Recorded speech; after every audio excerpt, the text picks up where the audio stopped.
ने जिस तरीके से ये फैसला सुनाया है उसे बड़ी जीत बता रहे हैं और इम्पोर्टेंट ये है कि किस तरीके से हिंदू पक्ष की याचिका को स्वीकार करते हुए सर्वे के लिए कोर्ट कमिश्नर नियुक्त करने की अर्जी को स्वीकार कर लिया गया है। सर्वे होगा, अब सर्वे होगा कैसे? मेरे सहयोगी पीयूष इस वक्त हमें ज्वाइन कर चुके हैं। पीयूष, आज के इस फैसले में डिटेल बताएं और ये भी जानना जरूरी है कि आखिर किस तरीके से कोर्ट कमिश्नर नियुक्त करने की अर्जी को स्वीकार किया गया है। एक बार फिर से सुनते हैं कि आखिर इस फैसले को देखते हुए 18 दिसंबर को तय होंगी, पर मूल बात यह है एडवोकेट कमीशन वहां जाने का ऑर्डर, हमारी जो एप्लीकेशन थी, एप्लीकेशन 130 गा, उसको माननीय न्यायालय ने अलाउ कर दिया है और एडवोकेट कमीशन जारी करने का आदेश कर दिया। डेट कोई दी है, कोई डेट है ऐसी कि 18 दिसंबर कब एडवोकेट कमीशन कब जाएगा? 18 दिसंबर को मॉडलिटीज तय होंगी कि एडवोकेट कमीशन के सर्वे में कौन कौन जाएगा, कितने लोग होंगे, क्या उसकी मॉडलिटीज होंगी, कब से कब तक होना है, वो सारी बातें 18 दिसंबर को तय होंगी।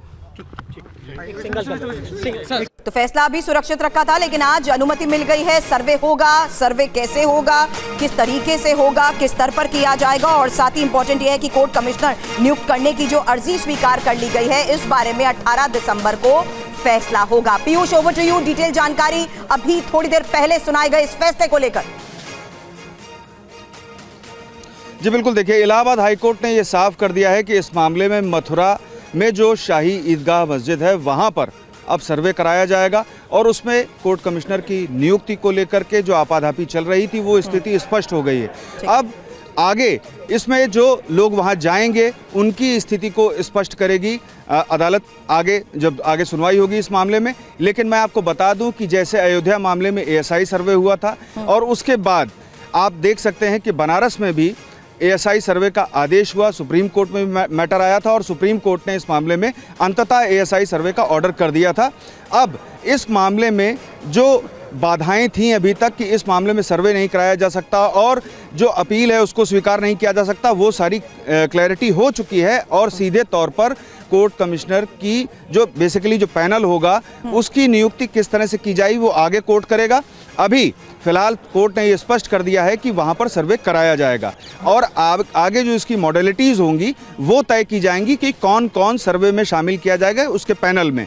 अब उसके पैनल में कितने लोग होंगे ये आगे जो सुनवाई होगी सुप्रीम हाई कोर्ट में और हाई कोर्ट इस मामले को तय करेगा आगे कि कौन कौन पैनल में होगा और किस तरह से सर्वे किया जाएगा, यानी कि कार्बन डेटिंग की जाएगी या फिर और अन्य तकनीक अपनाई जाएगी, किस तरह की तकनीक होगी, ये सारी बातें अब आगे होंगी जो हाई कोर्ट जल्द तय करेगा। हालांकि जिस तरीके से पूरे मामले को देखते हुए कोर्ट के सामने फैक्ट्स रखे गए, ये जानना और समझना भी जरूरी है कि 16 नवंबर को फैसला सुरक्षित रखने से पहले क्या मुख्य तौर पर सर्वे कराने को लेकर बातचीत कोर्ट के सामने रखी गई थी। पीयूष जी देखिए, इस मामले में सबसे स्पष्ट बात ये थी कि सर्वे को लेकर के चुनौती दी गई थी और हाई कोर्ट ने उस सर्वे के मामले में स्थिति को स्पष्ट कर दिया है कि कोर्ट कमिश्नर जो होंगे वो सर्वे करेंगे वहां पर।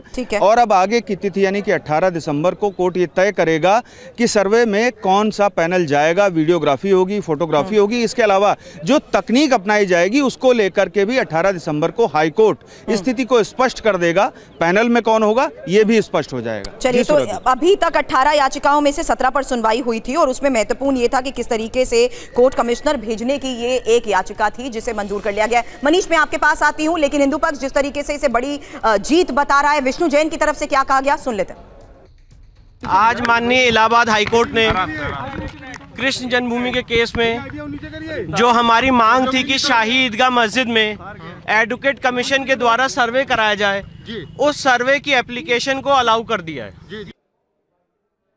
जी मनीष, आप इस बारे में बताना चाहते थे, क्योंकि जिस तरीके से पूरी लंबी जिरह चली, कोर्ट के सामने फैक्ट्स रखे गए, जाहिर सी बात है इस पूरे फैसले को देखते हुए मुस्लिम पक्ष आपत्ति तो दर्ज कराता आया है, लेकिन आज महत्वपूर्ण जीत हिंदू पक्ष इसे बता रहा है जहां सर्वे की बात साफ हो चुकी है। बिल्कुल सुरभि, देखिए आसान शब्दों में अगर मैं कहूं तो सच जानने की पहली सीढ़ी है ये, क्योंकि अभी अगर आप जाते हैं, जब आप मथुरा में जाते हैं और वहां पर आप दर्शन करके आ जाती हैं, लेकिन अदालती रिकॉर्ड में कि आखिर वो कैंपस कैसा है, उस कैंपस में मंदिर कहां पर है, ईदगाह कहां पर है, कहां पर कौन से टेरिटरी ओवरलैप कर रही है, ये सब कैसे पता चलेगा? क्योंकि पिटीशन तो सबने अपनी अपनी दायर की है, लेकिन कोर्ट को वहां का फैक्चुअल पोजीशन जानना है, कोर्ट को सच जानना है कि उस पूरे कैंपस में, उस विवादित कैंपस की आज की तारीख में पोजीशन क्या है। फिलहाल अब जिस तरीके से वकीलों की तरफ से बड़ी बातें कही जा रही है उन्हें सुनना जरूरी है। हम लोगों का मानना ये है कि जैसे पहले आक्रांताओं ने आके जो कब्जे किए हैं ज़मीनों पे, जैसे मंदिरों पे, मस्जिदों पे जो भी किए हैं मंदिरों पे, तो उसी का हम लोगों ने बड़ी जीत है कि पहले सर्वे होके ये पता चले कि ये प्राचीन जो भी चीज़ें हैं नीचे दबी हुई हैं वो बाहर आए, उससे ये पता चला है किसका इस पे किसका वो है इस पे। जी मैं विनय शर्मा, श्री कृष्ण जन्मभूमि की तरफ से अधिवक्ता उच्च न्यायालय हिंदू पक्ष के लिए। और मनीष, इसी बात का आप जिक्र कर रहे थे कि पौराणिक कक्ष या कुछ ऐसे फैक्ट्स कोर्ट के सामने रखे गए जिसके आधार पर सर्वे की मांग की गई थी। जी हाँ, बिल्कुल। देखिए, याचिकाएं, कई सारी याचिकाएं दायर की गई थी, उन याचिकाओं में दावा किया गया था, लेकिन अदालत को तथ्य चाहिए, अदालत को सच चाहिए, और इसलिए पहली सीढ़ी यह है कि अदालत की तरफ से कोर्ट कमिश्नर्स अपॉइंट किए जाएंगे। फिर कोर्ट कमिश्नर के पैनल जो है वहां जाकर, चाहे वो वीडियोग्राफी के जरिए, चाहे फिर वहां की एक एक पोजीशन के बारे में एक डिटेल रिपोर्ट बनाकर अदालत के सामने पेश करेगी, और उसके बाद फिर अदालत तय करेगी कि आगे इसे फोटोग्राफी की बात करिए। एक और बड़ी खबर, क्योंकि अब से थोड़ी देर पहले पीयूष ने भी बताया कि 18 दिसंबर कोर्ट कमिश्नर की नियुक्ति पर भी फैसला होगा, और सर्वे होना कैसे है इसको लेकर भी 18 दिसंबर को सारी क्लैरिटी सामने आएगी। लेकिन हाईकोर्ट ने सर्वे में फोटोग्राफी के लिए कहा है, और हाईकोर्ट ने सर्वे में वीडियोग्राफी के लिए कहा है। ये एक और इस वक्त की सबसे बड़ी खबर है। पीयूष, एक क्विक अपडेट इस पर भी आपसे चाहेंगे, क्योंकि आपने बताया कि 18 दिसंबर को पैनल गठन, पैनल में कौन कौन होगा, किस लेवल पर सर्वे होगा, ये सारी डिटेल सामने आएंगी। लेकिन ये तो क्लियर हो गया कि वीडियोग्राफी होगी, फोटोग्राफी होगी सर्वे के दौरान। बिल्कुल सुरभि, देखिए हाईकोर्ट ने यह स्पष्ट कर दिया है कि फोटोग्राफी और वीडियोग्राफी की जाएगी। कोर्ट कमिश्नर के पैनल में कौन कौन होगा ये 18 दिसंबर को तय होगा। साथ ही किस तकनीक का इस्तेमाल किया जाएगा ये भी 18 दिसंबर को तय होगा। लेकिन आज जो आदेश हाईकोर्ट की ओर से किया गया है उसमें ये सीधे तौर पर स्पष्ट कर दिया गया है कि वहां पर सर्वे होगा और उस सर्वे में फोटोग्राफी और वीडियोग्राफी की जाएगी।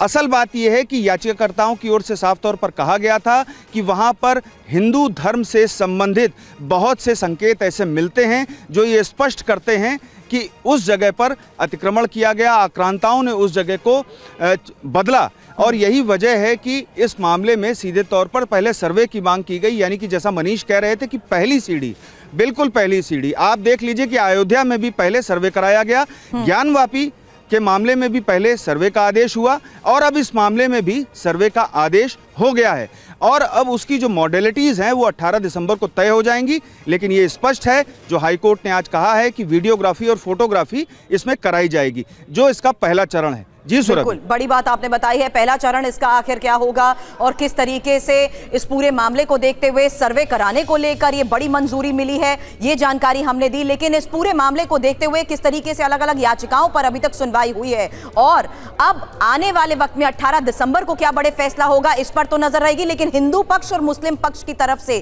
क्या क्या बड़ी बातें दावे के मुताबिक की गई हैं। जहां हिंदू पक्ष ने देखी औरंगजेब ने 1670 में मंदिर तोड़वाया, यह दावा किया, वहीं मुस्लिम पक्ष ने कहा कि इतिहास में मंदिर तोड़कर मस्जिद बनाने के सबूत ही नहीं है। तो कृष्ण जन्मभूमि को देखते हुए हिंदू पक्ष ने दावा यह भी किया कि ईदगाह मस्जिद अवैध तरीके से कब्जा करके बनवाई गई, जबकि मुस्लिम पक्ष ने कहा कि तथ्यों को तोड़ मरोड़ कर ही पेश किया जा रहा है। इंपॉर्टेंट यह भी है कि दावे के मुताबिक हिंदू पक्ष ने ज्ञानवापी की तरह वैज्ञानिक सर्वे करने की कोर्ट के सामने मांग की, वहीं मुस्लिम पक्ष ने बाहरी लोग याचिका दायर कर रहे हैं ये बात कोर्ट के सामने रखी। लेकिन अब हिंदू प्रतीकों, मंदिर, खंभों को नुकसान पहुंचाने की कोशिश की बात भी कोर्ट के सामने दावे के मुताबिक की। वहीं मुस्लिम पक्ष ने कहा कि 1968 के समझौते पर मंदिर ट्रस्ट की आपत्ति नहीं है। हालांकि जिस तरीके से पूरे मामले में अभी तक 16 नवंबर को फैसला सुरक्षित रखा गया था, दावे में क्या क्या कहा गया यही हम आपको बता रहे हैं। हिंदू पक्ष ने कहा हिंदुओं को पूजा से रोका जा रहा है, जबकि मुस्लिम पक्ष ने कहा कि प्लेसेस ऑफ वर्शिप एक्ट का पालन किया जाना